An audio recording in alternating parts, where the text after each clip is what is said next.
여러분 안녕하세요. 찾아가는 새벽기도 시카고 한인제일 연합감리교회 조선영 목사입니다. 오늘도 변함없는 주님의 은혜와 평강이 저와 여러분의 삶의 종일 풍성하기를 기도합니다. 오늘 말씀은 요한복음 21장 15절에서 17절까지 말씀입니다.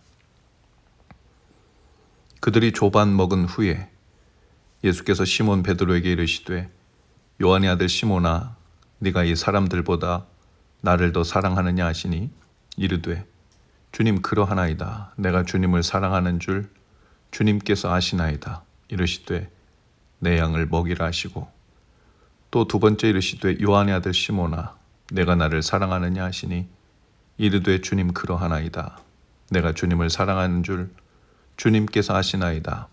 이르시되 내 양을 치라 하시고 세 번째 이르시되 요한의 아들 시몬아 내가 나를 사랑하느냐 하시니 주께서 세 번째 내가 나를 사랑하느냐 하심으로 베드로가 근심하여 이르되 주님 모든 것을 아시오매 내가 주님을 사랑하는 줄 주님께서 아시나이다. 예수께서 이르시되 내 양을 먹이라. 아멘. 제자들이 육지에 올라와 보니 부활하신 주님 앞에 숯불이 피워져 있습니다.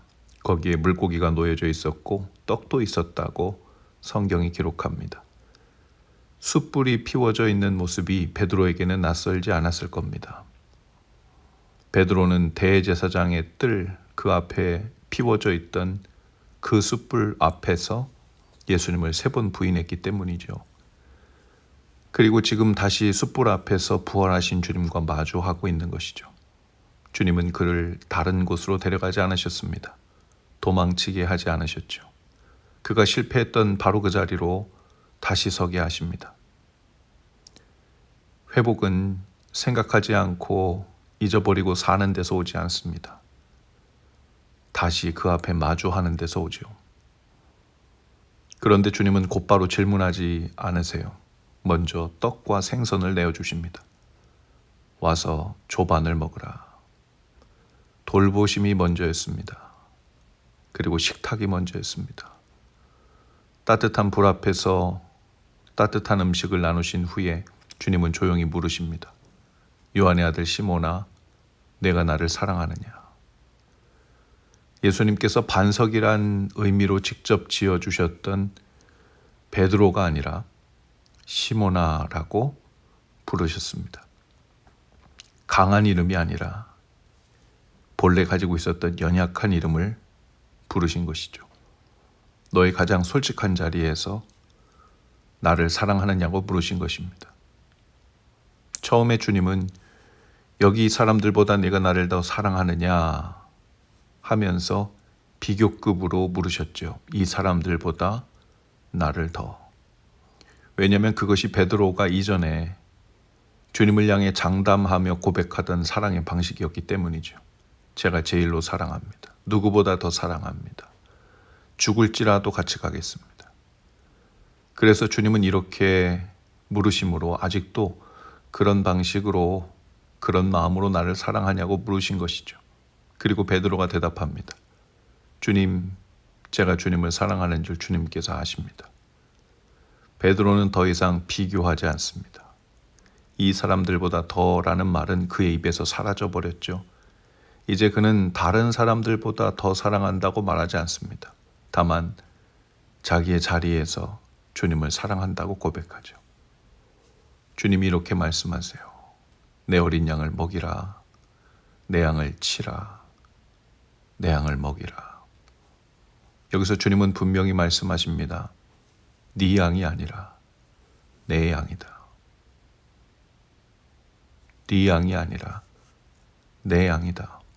사역은 소유가 아니라 위탁입니다. 내가 섬기고 먹이고 돌보는 양들은 너의 것이 아니라 바로 나의 것, 주님의 것이라는 것이죠. 그러므로 내 방식이 아니라 주님의 방식으로 돌봐야 하겠죠. 그리고 그 방식의 중심에는 사랑이 있습니다. 그런데 그 사랑은 감정이 아닙니다. 성경에 나오는 특히 예수님께서 베드로에게 물으셨던 그 사랑은 아가페 사랑인데 아가페 사랑은 희생적이고 의지적인 사랑에 초점을 둔 사랑입니다. 그리고 베드로가 대답한 사랑은 필레오 사랑인데 그 사랑은 감정적으로 좋아하고 특히 사람 간의 우정을 예로 많이 듭니다. 주님은 그 아가페의 사랑으로 나를 사랑하느냐고 물으셨고 베드로는 필레오의 사랑으로 대답했습니다. 주님, 저는 그만한 사랑은 이제 정말 모르겠습니다. 왜냐하면 제가 주님을 의지적으로 희생적으로 목숨까지 내어드리면서 사랑하겠다고 장담했던 그 사랑이 3번이나 철저하게 무력하게 무너지는 것을 경험했기 때문이죠. 다만 이제는 주님이 좋을 뿐입니다. 연약한 사랑이라도 제가 주님이 좋은 것은 사실이고 어쩔 수 없는 사실입니다. 이런 의미였을 겁니다. 그 고백을 주님이 받으십니다. 그리고 그 사랑 위에 사명을 맡기셨죠. 여기서 우리는 중요한 것을 배웁니다. 양을 사랑하는 마음으로는 양을 끝까지 먹일 수 없다는 것이죠. 오직 주님을 사랑하는 마음만이 양을 끝까지 먹일 수 있습니다. 사람은 쉽게 변하지 않죠. 우리가 처한 상황도 쉽게 변하지 않습니다. 관계는 때로 우리를 너무 지치게 할 때도 있죠. 그러나 우리가 이 길을 계속 가는 이유, 갈 수 있는 이유는 사람 때문이 아니라 주님 때문이라는 것을 기억하는 것입니다. 목회자들의 목회자라고 불리는 유진 피터슨이 이런 말을 했습니다. 목사가 지치는 이유는 일이 많아서가 아니라 일의 이유를 잃어버렸기 때문이다. 목사만이 아니죠. 주님께서 맡기신 사람들을 돌보고 사랑하고 인내하고 헌신하는 모든 사람들에게 해당하는 말입니다. 사역이 힘든 것은 사람들이 변하지 않아서가 아닙니다. 내가 누구를 위해 이 일을 하는지, 왜 이 일을 하는지를 잊어버렸기 때문이죠. 희미해졌기 때문입니다. 그래서 주님은 다시 물으십니다. 네가 나를 사랑하느냐? 이 질문이 바로 절망에 빠져서 지쳐서 번아웃이 되어 있던 베드로를, 제자들을 다시 살리시고 회복시키는 주님의 방식이었습니다. 이 질문은 과거의 실수나 잘못에 대한 신문이 아니었습니다. 현재 처방으로 주신 질문이었죠. 무너진 베드로를 다시 세우기 위한 사랑의 질문이었습니다. 주님은 베드로의 부인을 묻지 않으셨어요. 왜 도망쳤느냐고 다그쳐 묻지도 않으셨습니다. 대신 물으십니다. 나를 사랑하느냐? 주님의 회복 방식은 고발이 아니라 사랑의 재확인입니다. 우리도 누군가의 관계가 어그러지고 틀어질 때 주님의 방식을 배워야 합니다. 서로가 잘못한 부분에 대한 고발을 하고 부분을 가지고 물고 늘어지고 그것을 확인하여 상대의 눈앞에 들이대는 방식이 아니라 나를 사랑하는지를 재확인하는 방식이 바로 주님의 방식이죠. 자녀에게 대한 부모의 사랑을 떠올려 봅니다. 아무리 부모라도 때로 인간적인 감정이 앞서서 자식이 미워질 때도 있죠. 그래도 끝까지 돌봅니다. 왜일까요? 감정 때문이 아니라 관계 때문입니다. 이 아이는 내 아이다. 그 사실이 감정보다 깊은 곳에 있기 때문이죠.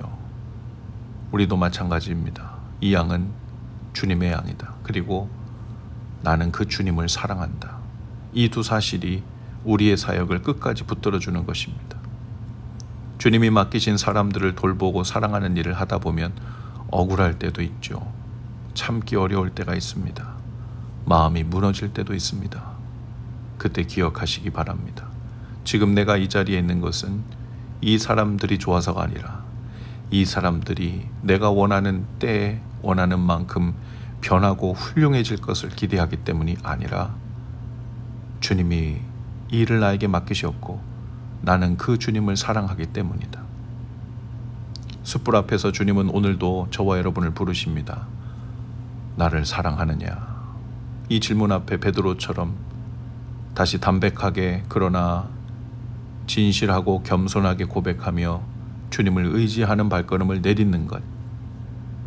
그것이 회복의 시작이고 주님을 사랑하고 사명을 회복하고 마음을 무겁게 하는 많은 일들 사이에서도 주님 맡기신 일을 계속해 나갈 수 있는 길인 줄로 믿습니다.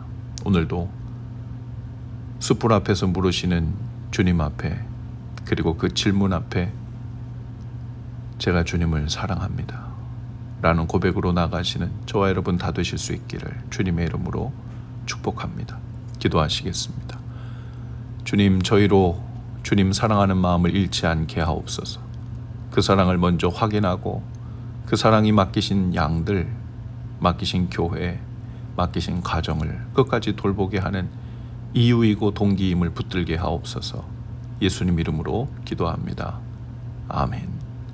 여러분, 오늘도 말씀 동행으로 화이팅입니다. 저는 내일 아침에 다시 찾아오겠습니다.